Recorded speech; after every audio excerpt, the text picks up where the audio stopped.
ನಮಸ್ತೆ ವೀಕ್ಷಕರೇ. ನಾನು ಮೊನ್ನೆ ಒಂದು ಪೂಜೆ ಬಗ್ಗೆ ಹಾಕಿದ್ದೆ, ವೈಭವಲಕ್ಷ್ಮಿ ಪೂಜೆ ಅಂತ. ಸೊ ಅದನ್ನು ನೋಡಿಬಿಟ್ಟು ಯಾರೋ ನನ್ನ ಫ್ರೆಂಡ್ ಫೋನ್ ಮಾಡಿದ್ಲು. ಸೊ ಅದನ್ನು ಹೇಗೆ ಮಾಡೋದು ಅಂತ ಕೇಳಿದರು. ನಾನು ಅದಕ್ಕೆ ಸ್ವಲ್ಪ ನಮ್ಮ ವ್ಯೂವರ್ಸ್ಗೂ ಹೆಲ್ಪ್ ಆಗಲಿ ಅಂತ ಹೇಳಬೇಕು ಅಂದ್ಕೊಂಡಿದ್ದೀನಿ. ಫುಲ್ಲಾಗಿ ಎಕ್ಸ್ಪ್ಲೇನ್ ಮಾಡ್ತೀನಿ, ಯಾಕಂದರೆ ಲಾಸ್ಟ್ ವಿಡಿಯೋದಲ್ಲಿ ಅದು ಹೇಳ್ತಾ ಕೂತ್ಕೊಂಡ್ರೆ ತುಂಬ ಲೆಂತಿ ಆಗ್ತಿತ್ತು. ಸೊ ಅದಕ್ಕೋಸ್ಕರ ಹೇಳೋಕ್ಕಾಗಲಿಲ್ಲ.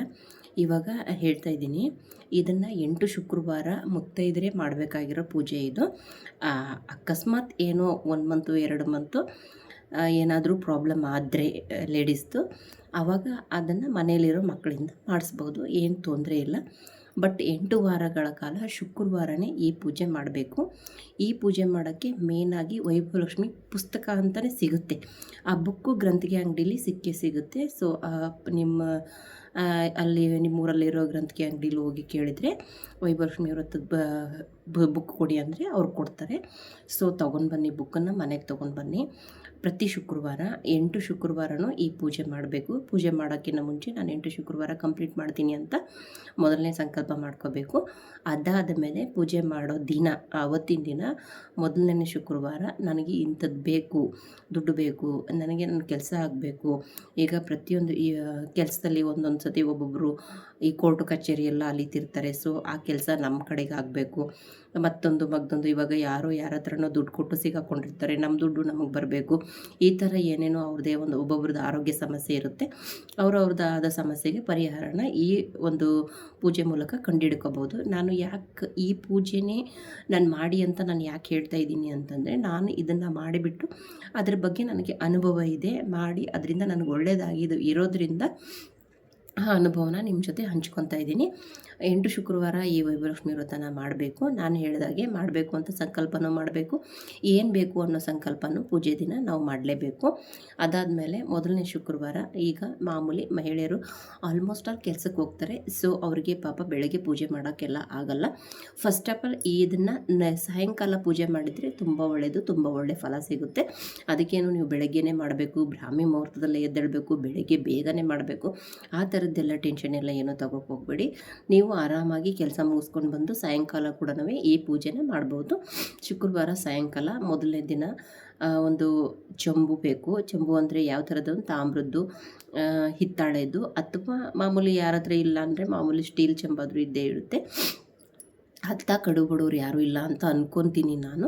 ಸೊ ಒಂದು ಚೆಂಬನ್ನು ತಗೊಳ್ಳಿ, ಅಂದರೆ ಅದು ಕಲಶ ಸ್ಥಾಪನೆ ಮಾಡೋಕ್ಕೆ. ಚೆಂಬಲ್ಲಿ ಅದು ಫುಲ್ಲಾಗಿ ನೀರು ತಗೊಂಡು ಅದರಲ್ಲಿ ಮೊದಲೆಲ್ಲ ನಾವೇನು ಮಾಡ್ತಿದ್ವಿ ಅಂದರೆ, ನಾವು ಚಿಕ್ಕವರಿದ್ದಾಗ ನಮ್ಮಮ್ಮರು ಮಾಡಬೇಕಾದ್ರೆ ಪೂಜೆ ಮಾಡಿರೋದನ್ನು ನಾವು ನೋಡ್ತಿದ್ವಲ್ಲ, ಅವಾಗೆಲ್ಲ ಏನು ಮಾಡ್ತಿದ್ರು, ಈ ₹1 ಕಾಯಿನ್ ಬರುತ್ತೆ, ₹1 ಕಾಯಿನ್ ಜೊತೆಗೆ ಒಂದು 25 ಪೈಸೆದು ಕಾಯಿನ್ ಬರೋದು, ಅದನ್ನು 2 ಸೇರಿಸ್ಬಿಟ್ಟು ಚೆಂಬು ಒಳಗೆ ಹಾಕೋರು. ಇವಾಗ ಆ ಥರ ಮಾಡೋಕ್ಕಾಗಲ್ಲ, ಯಾಕಂದರೆ ಅದು 25 ಪೈಸೆ ಅದು ಎಲ್ಲೂ ಇವಾಗ ಸಿಕ್ಕಿಲ್ಲ ನನಗೆ. ಸೊ ನಾನೇನು ಮಾಡ್ತೀನಿ ಇವಾಗ, ಅದಕ್ಕೆ ಈ ಗೋಲ್ಡ್ ಕಾಯಿನ್ ಇರುತ್ತಲ್ವ, ₹5, ಆ ಗೋಲ್ಡ್ ಕಾಯಿನ್ ತೊಗೊಂಡು ಬಂದುಬಿಟ್ಟು ಈ ಕಲಶ ಕೂರಿಸ್ತೀವಲ್ವ, ಚೆಂಬನ್ನು ರೆಡಿ ಮಾಡಿ ಅಷ್ಟು ಫುಲ್ಲಾಗಿ ನೀರು ಹಾಕೋಕ್ಕೆ ಹೋಗ್ಬೇಡಿ. ಒಂದು 3/4 ಭಾಗ ನೀರು ಹಾಕಿ, 3/4 ಭಾಗ ಅಂದರೆ ಜಸ್ಟ್ ಅದ್ರ ಮೇಲೆ ತೆಂಗಿನಕಾಯಿ ಇಡಬೇಕಲ್ವ, ಅದಕ್ಕೋಸ್ಕರ ಅಷ್ಟು ನೀರು ಹಾಕಿಬಿಟ್ಟು ಅದಕ್ಕೆ ಅರಿಶಿನ ಕುಂಕುಮ ಅಕ್ಷತೆ ಕಾಳನ್ನು ಅದು ನೀರೊಳಗೆ ಹಾಕಿ, ಮತ್ತು ಅದರಲ್ಲಿ ₹5 ಕಾಯಿನನ್ನು ಅದರಲ್ಲಿ ಹಾಕಬೇಕು. ಹಾಕಿ ಒಂದು ತೆಂಗಿನಕಾಯಿ ಹೇಗಿರಬೇಕಂದ್ರೆ ಪೂರ್ತಿಯಾಗಿ ಸುಲಿದಿರಬಾರ್ದು, ಇಡೇ ತೆಂಗಿನಕಾಯಿ, ಈಡ್ಗಾಯಿ ಅಂತೀವಿ. ಆ ಈಡ್ಗಾಯಿನ ಅದು ಹೆಂಗಿರುತ್ತೋ ಮೇಲ್ಗಡೆ ಗ್ರೀನ್ ಸಿಪ್ಪೆ ಮಾತ್ರ ತೆಗೆದಿರಬೇಕು, ಅದನ್ನು ಇಡಬೇಕು. ಅದನ್ನು ಇಟ್ಟು ಮಾಮೂಲಿ ಒಂದು 5 ಎಲೆ ಇಟ್ಬಿಟ್ಟು ಕಳಶನ ರೆಡಿ ಮಾಡ್ಕೋಬೇಕು. ಕಳಶ ರೆಡಿ ಆದಾದಮೇಲೆ ಒಂದು ತಟ್ಟೆಯಲ್ಲಿ ಅಕ್ಕಿನ ತೊಗೊಂಡ್ಬಿಟ್ಟು, ಅಕ್ಕಿಯಲ್ಲಿ ನಾವು ಅಕ್ಕಿ ತೊಗೊಂಡು ಅದಕ್ಕೆ ಸ್ವಲ್ಪ ಅರಿಶಿನ ಕುಂಕುಮ ಹಾಕ್ಬೋದು, ಜಾಸ್ತಿ ಹಾಕೋಕ್ಕೇನು ಹೋಗಬೇಡಿ, ಕಲಶದಲ್ಲಿ ಹಾಕಿರ್ತೀರಲ್ವ. ಸೊ ಅದಕ್ಕೆ ಹಾಕ್ಬಿಟ್ಟು ಅದರಲ್ಲಿ ಸ್ವಸ್ತಿಕ ಚಿತ್ರನ ಬರಿಬೇಕು. ಇಷ್ಟು ಅಗಲವಾದ ತಟ್ಟೆ ತೊಗೊಳ್ಳಿ, ಅದರಲ್ಲಿ ಫುಲ್ಲಾಗಿ ಅಕ್ಕಿ ಹಾಕಿಬಿಟ್ಟು ಈ ಸ್ವಸ್ತಿಕನ ಬರಿಬೇಕು. ಸ್ವಸ್ತಿಕ ಚಿತ್ರ ಬರೆದ್ಬಿಟ್ಟು ಅದ್ರ ಮೇಲೆ ಈ ರೆಡಿ ಮಾಡಿರೋ ಕಲಶ ಚೊಂಬೇನಿರುತ್ತೆ ಅದನ್ನು ಇಟ್ಬಿಟ್ಟು ಅದ್ರ ಮುಂದೆ ಆಗಲಿ ಅಥವಾ ಹಿಂದೆ ಆಗಲಿ ಒಂದು ಬುಕ್ ತಂದಿರ್ತೀರಲ್ವ, ವೈಭವಲಕ್ಷ್ಮಿ ವ್ರತ ಅಂತಲೇ ಬುಕ್ ಸಿಗುತ್ತೆ, ಅದನ್ನು ತಂದುಬಿಟ್ಟು ಅದ್ರ ಮುಂದೆ ಇಡಿ. ಆಮೇಲೆ ಒಂದು ಬಟ್ಲು ತೊಗೊಳ್ಳಿ. ಒಂದು ಬಟ್ಲಲ್ಲಿ ಇವಾಗ ನಿಮ್ಮ ಹತ್ರ ಏನೇ ಇರಲಿ, ಒಂದು ಬೆಳ್ಳಿದೋ ಅಥವಾ ಬಂಗಾರದ್ದು ನಾಣ್ಯನೋ ಅಥವಾ ಏನೋ ಓಲೆನೋ ಮತ್ತೊಂದು ಇನ್ನೊಂದು ಏನೇ ಇರಲಿ ಅದನ್ನು ಆ ಬಟ್ಲಲ್ಲಿ ಹಾಕಿಬಿಟ್ಟು ನೀವು ಪೂಜೆನ ಪ್ರಾರಂಭ ಮಾಡಬೇಕು. ಮಾಡಿ ಆದಮೇಲೆ ಸಾಯಂಕಾಲ ಇಷ್ಟೆಲ್ಲ ಪೂಜೆ ಆದಮೇಲೆ ಮಾಮೂಲಿ ಮಂಗಳಾರತಿ ಎಲ್ಲ ಬೆಳಗ್ಗೆ ಅದಾದಮೇಲೆ ಅವತ್ತೊಂದು ದಿನ ಏನಾದರೂ ಸ್ವೀಟ್ ಮಾಡಬೇಕು. ಮತ್ತು ಮೇನ್ ಇಂಪಾರ್ಟೆಂಟ್ ಏನಂದರೆ ಆವತ್ತಿನ ದಿನ ಉಪವಾಸ ಇರಬೇಕು. ಕೆಲಸಕ್ಕೆ ಹೋಗೋರಿಗೆಲ್ಲ ಆಗಲ್ಲ, ಸೊ ಅವರು ಹಣ್ಣು ಹಂಪಲು ಎಲ್ಲ ತಿನ್ಬೋದು. ಮಾಮೂಲಿ ಇರೋರು ಹಣ್ಣು ಹಂಪಲು ತಿನ್ಬೋದು, ಬಟ್ ನಾನು ಹಣ್ಣು ಹಂಪಲು ಎಲ್ಲ ಏನು ತಿನ್ನೋಕ್ಕೆ ಹೋಗಲ್ಲ. ಮಾಮೂಲಿ ನಾನು ನೀರು ಕುಡಿದು ಅವತ್ತಿನ ದಿನ ಇಡೀ ದಿನ ನಾನು ನೀರೇ ಕುಡಿಯೋದಷ್ಟೇ, ಅದು ಬಿಟ್ಟು ಏನು ತಿನ್ನೋಕ್ಕೆ ಹೋಗಲ್ಲ. ಸೊ ಬೇಯಿಸಿರೋದನ್ನೆಲ್ಲ ಏನು ತಿನ್ನೋಕ್ಕೆ ಹೋಗಬೇಡಿ, ಟೀ ಕಾಫಿ ಎಲ್ಲ ಕುಡಿಯೋಕ್ಕೆ ಹೋಗಬೇಡಿ. ಮೇನಾಗಿ ರಾತ್ರಿ ಅದೆಲ್ಲ ಆದಮೇಲೆ ಏನಾದರೂ ಸಿಹಿ ಅಡುಗೆ ಮಾಡಿಬಿಟ್ಟು ಮನೆಯವ್ರಿಗೆಲ್ಲರಿಗೂ ಊಟ ಮಾಡಿಸಿ ಆಮೇಲೆ ನೀವು ಊಟನ ಮಾಡಬೇಕಾಗಿರೋದು. ಇದರಿಂದ ಒಂದು ಒಳ್ಳೆ ಫಲ ಸಿಗುತ್ತೆ. ಆಮೇಲೆ ಊಟ ಮಾಡಿ ಆದಮೇಲೆ ದೇವಿಗೆ ನಮಸ್ಕಾರ ಮಾಡಿಬಿಟ್ಟು ಬಟ್ಲಲ್ಲಿ ಏನು ಇಟ್ಟಿರ್ತೀರಲ್ವ ನಿಮ್ಮ ಕಾಯಿನೋ ಏನೋ ಇನ್ನೊಂದು ಅದನ್ನು ತೊಗೊಂಡು ನೀವು ಓಲೆ ಏನಾದರೂ ಉಂಗುರ ಏನಾದರೂ ಇಟ್ಟಿದ್ರೆ ನೀವು ಮೈ ಮೇಲೆ ಧರಿಸ್ಕೋಬೋದು, ಅಥವಾ ಕಾಯಿನ್ ಎಲ್ಲ ಏನಾದರೂ ಇಟ್ಟಿದ್ರೆ ಅದನ್ನು ಬೀರುಲಿ ಇಡ್ಬೋದು. ಇದಾದಮೇಲೆ ಈ ಥರನೇ ನೀವು 8 ವಾರನೂ ಮಾಡಬೇಕಾಗುತ್ತೆ. ಈಗ ಲೇಡೀಸಲ್ಲಿ ಒಂದೊಂದು ಪ್ರಾಬ್ಲಮ್ ಇರುತ್ತೆ, ಮಂತ್ಲಿ ಪ್ರಾಬ್ಲಮ್ ನಿಮ್ಗೆ ಗೊತ್ತೇ ಇದೆ. ಅಕಸ್ಮಾತ್ ಆ ಪ್ರಾಬ್ಲಮ್ ಏನಾದರೂ ಆಗಿದ್ದಾಗ ನೀವು ಮುಂದೆ ನಿಂತುಬಿಟ್ಟು, ಆದರೆ ನೀವು ಉಪವಾಸ ಇರಲೇಬೇಕು ಅವತ್ತಿನ ದಿನ. ಇದ್ದುಬಿಟ್ಟು ಮನೇಲಿ ಮಕ್ಕಳಿದ್ರೆ ಮಕ್ಕಳ ಜೊತೆಗೆ ಆ ಪೂಜೆನ ನೀವು ಮುಂದುವರಿಸ್ಬೋದು. ಆದರೆ 8 ವಾರಗಳ ಕಾಲ ಇದನ್ನು ಮಾಡಲೇಬೇಕು. ಇನ್ನು 8ನೇ ವಾರಕ್ಕೆ ಬರೋಣ. 8 ವಾರ ಮುಗಿದಾದ ಮೇಲೆ ಆಮೇಲೆ ಪ್ರತಿ ವಾರನೂ ಬುಕ್ಕನ್ನು ಫುಲ್ಲಾಗಿ ಓದಬೇಕು. ಬುಕ್ಕು ಓದಲೇಬೇಕು ಫುಲ್ಲಾಗಿ. ಆಮೇಲೆ ಇದಾದ ಮೇಲೆ ಲಾಸ್ಟು 8ನೇ ವಾರ ಏನಾಗುತ್ತೆ, 8ನೇ ವಾರಕ್ಕೆ ಅವತ್ತಿನ ದಿನ ನೀವು ಯಾವುದೇ ಕೆಲಸದಲ್ಲಿರಲಿ ಏನೇ ಇರಲಿ ಅವತ್ತಿನ ದಿನ ರಜೆ ತಗೊಂಡು ಸಾಯಂಕಾಲ ಮಾಮೂಲಿ ಇವಾಗ ಯಾವ ಥರ ಮಾಡ್ತಿರೋ ಯಾವ ಥರ ಪೂಜೆ ಮಾಡ್ತಾಯಿದ್ರೋ ಆ ಥರ ಪೂಜೆ ಎಲ್ಲ ಮಾಡಿಬಿಡಿ. ಮಾಡಿ ಆದಮೇಲೆ 8 ಜನ ಮುತ್ತೈದರಿಗೆ ಕರೆದುಬಿಟ್ಟು ಅವ್ರಿಗೆ ಏನಾದರೂ ಸಿಹಿ ಮಾಡಿ ಊಟಕ್ಕೆ ಬಡಿಸಿ. ಅವರಿಗೆ ಊಟ ಆದಮೇಲೆ ಎಲೆ ಅಡಿಕೆ ಬಾಳೆಹಣ್ಣು ಮಾಮೂಲಿ, ಆಮೇಲೆ ಒಂದೊಂದು ರವಿಕೆ ಪೀಸು ಅಥವಾ ಒಂದೊಂದು ನಿಮ್ಗೆ ಏನು ಅನುಕೂಲನೋ ಒಂದು ನಾನು ಹೇಳಿದ್ನಲ್ವ ಸ್ಟೀಲ್ ಬಟ್ಲು ಆ ಥರದ್ದೇನು ನಿಮ್ಗೆ ಯಾವ ಥರ ಅನುಕೂಲ ಆಗುತ್ತೋ ಅದನ್ನು ಕೊಟ್ಟು ಅವರನ್ನು ಸಂತುಷ್ಟಿಗೊಳಿಸ್ಬೇಕು. ಯಾಕಂದರೆ 8ನೇ ದಿನ ನಾನು ಹೇಳಿದಾಗೆ ಅವರು ಅಷ್ಟಲಕ್ಷ್ಮಿಯರು ಇರೋ ಥರ ನಮಗೆ ಅವ್ರ ಆಶೀರ್ವಾದ ಪಡೆಯೋದ್ರಿಂದ ನಾವೇನು ಲಕ್ಷ್ಮೀ ಪೂಜೆ ಮಾಡಿರ್ತೀವೋ ಅದ್ರ ಫಲ ಸಂಪೂರ್ಣವಾಗಿ ನಮಗೆ ಸಿಗುತ್ತೆ.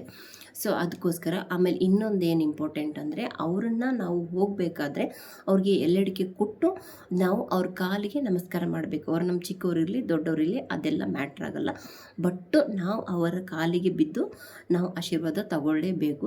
ಆಮೇಲೆ ತಗೊಂಡಾದಮೇಲೆ ನಾವು ಅವರಿಗೆ ಹೇಳಬೇಕು, ನಾವು ಈ ಥರದ್ದನ್ನು ಮನಸ್ಸಲ್ಲಿ ಇಟ್ಕೊಂಡು ನಾವು ಪೂಜೆನ ಮಾಡಿದ್ವಿ, ಅದು ನಮಗೆ ನೆರವೇರಿದೆ ಅಂತ ಹೇಳಬೇಕು.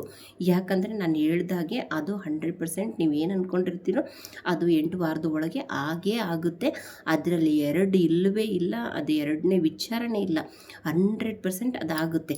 ಅಕಸ್ಮಾತ್ ಏನಾದರೂ ಏನೋ ಇವಾಗ ನಾವು ಗೊತ್ತಿಲ್ಲದೇನೋ ಏನೇನೋ ಕರ್ಮಗಳನ್ನು ಮಾಡಿದರೆ ಈ ಜನ್ಮದಲ್ಲೇ ಹೋದ ಜನ್ಮದಲ್ಲೇ ಆಗಲಿ ಏನೋ ಅದು ಇದು ಕರ್ಮ ಮಾಡಿರ್ತೀವಲ್ವ ಅಲ್ಪ ಸ್ವಲ್ಪನ, ಅಕಸ್ಮಾತ್ ಅದೇನಾದ್ರು ಆ ಥರ ಏನಾದ್ರು ಅಲ್ಲಿ ಬಂದು ಸ್ಟಕ್ ಆಗಿದ್ರೆ ಅದು 100% ನೀವು ಈ ಪೂಜೆ ಭಕ್ತಿಯಿಂದ ಮಾಡೋದ್ರಿಂದ 1 ವಾರ 2 ವಾರ ಮುಂದಕ್ಕೆ ಹೋಗ್ಬೋದು. ಬಟ್ ಆದರೆ ಫಲ ಮಾತ್ರ 100% ನಿಮಗೆ ಸಿಕ್ಕೇ ಸಿಗುತ್ತೆ, ಅದು ಮಾತ್ರ ಗ್ಯಾರಂಟಿ. ಯಾಕಂದರೆ ಅದರಿಂದ ನಾನು ತುಂಬಾ ಅನುಕೂಲನ ಪಡ್ಕೊಂಡಿದ್ದೀನಿ, ಅದರಿಂದ ತುಂಬಾ ನನಗೆ ಉಪಯೋಗ ಆಗಿದೆ. ಸೊ ಅದಕ್ಕೋಸ್ಕರ ನೀವು ಮಾಡಿ ಇದ್ರ ಫಲ ಪಡೀರಿ ಅಂತ ನಾನು ಹೇಳ್ತಾ ಇದ್ದೀನಿ. ಇದರಿಂದ ನಿಮಗೆ ತುಂಬ ಈಸಿಯಾಗಿ ನೀವು ಅಂದ್ಕೊಂಡಿರೋದೆಲ್ಲ ನಿಮಗೆ ಸಿದ್ಧಿಯಾಗುತ್ತೆ. ಅದನ್ನು ಮಾತ್ರ ನಾನು ಹೇಳೋಕ್ಕೆ ಇಷ್ಟಪಡ್ತೀನಿ. ಇನ್ನೊಂದು ಪೂಜೆ ಮುಗಿದಾದ್ಮೇಲೆ 8 ವಾರ ಮುಗೀತಪ್ಪ ಇನ್ನೇನು ಮಾಡೋದು ಬೇಡ ಅಂತ ನೀವೇನು ಅಂದ್ಕೊಳಕ್ಕೆ ಹೋಗಬೇಡಿ. ಏನು ಮಾಡಿ, ಪ್ರತಿ ಶುಕ್ರವಾರ ಈ ಥರ ಪೂಜೆನೇ ಮಾಡಬೇಕು ಅಂತೇನೂ ಇಲ್ಲ, ಆಲ್ರೆಡಿ ಎಲ್ಲ ಮುಗಿಸಿರ್ತೀರ.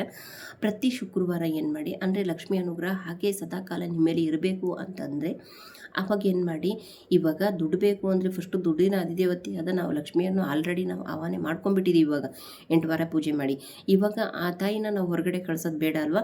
ಸೊ ಅದಕ್ಕೋಸ್ಕರ ಏನು ಮಾಡಿ, ಪ್ರತಿ ಶುಕ್ರವಾರ ಮತ್ತು ಪೂಜೆ ಮುಗಿದಾದ್ಮೇಲೆ ನಾನು ಹೇಳ್ತಾ ಇರೋದು ಇದನ್ನು, ಪೂಜೆ ಮುಗಿದಾದ್ಮೇಲೆ ಪ್ರತಿ ಶುಕ್ರವಾರ ಏನು ಮಾಡಿ ಒಂದು ಬಟ್ಲಲ್ಲಿ ಮಾಮೂಲಿ ಇಟ್ಟಿರಿ. ಅದನ್ನೇ ನೀವು ರಾತ್ರಿ ಹಾಕೋಬೇಕಂತೇನಿಲ್ಲ, ಉಪವಾಸ ಮಾಡಬೇಕಂತೇನಿಲ್ಲ, ಏನೂ ಇಲ್ಲ, ಮಾಮೂಲಿ ಅದನ್ನು ಇಟ್ಬಿಡಿ. ಈ ಹುರ್ಗಡ್ಲೆ ಇರುತ್ತಲ್ವ, ಹುರ್ಗಡ್ಲೆ ಮತ್ತು ಸಕ್ಕರೆನ ನೈವೇದ್ಯ ಮಾಡಿ ತಾಯಿಗೆ ನೈವೇದ್ಯ ಅರ್ಪಿಸಿ. ಅವಾಗೆ ನೀವು ಸ್ವೀಟ್ ಮಾಡಿದರೂ ಓಕೆ, ಮಾಡದಿದ್ರೂ ಓಕೆ, ಪರವಾಗಿಲ್ಲ. ಆಮೇಲೆ ಬುಕ್ಕನ್ನು ಪ್ರತಿ ಶುಕ್ರವಾರ ಬುಕ್ಕನ್ನು ಏನು ಮಾಡಿ ಗೊತ್ತಾ, ಎಲ್ಲ ಫುಲ್ ಓದೋಕ್ಕಾದರೆ ನಿಮ್ಮಿಷ್ಟ ಇದ್ದರೆ ಓದಿ, ಇಷ್ಟ ಇದ್ದರೆ ಓದಿ. ನಾನು ಫುಲ್ಲೆಲ್ಲ ಓದಲ್ಲ. ಅದರಲ್ಲಿ ನಿಮ್ಗೆ ಓದುವಾಗ ಗೊತ್ತಾಗುತ್ತೆ. ಅಷ್ಟೋತ್ತರ ಶತನಾಮಾವಳಿ ಅಂತ ಬರುತ್ತೆ, ಅದನ್ನು ಓದಿ. ಆಮೇಲೆ ಇನ್ನೊಂದು ಒಂದು ಮಂತ್ರ ಬರುತ್ತೆ, ಆ ಮಂತ್ರನ ಓದಿ. ಅದು ನಿಮ್ಗೆ ಅಲ್ಲಿ ಓದಿದರೆ ಗೊತ್ತಾಗುತ್ತೆ.